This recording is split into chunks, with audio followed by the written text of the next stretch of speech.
The first stop says that the carbon filter life is worn out. To solve it, first take the cover off.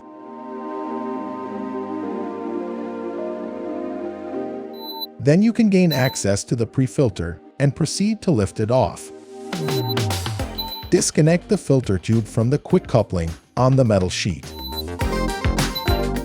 Now, you are able to replace the HEPA and carbon filters.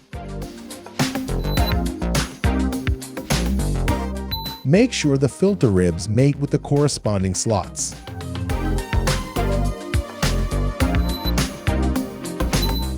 Then, connect the filter tube to the quick coupling placed on the metal sheet.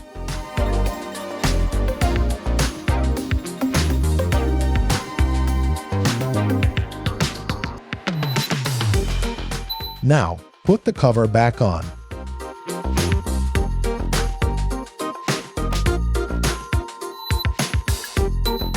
Finally, don't forget to execute the reset function.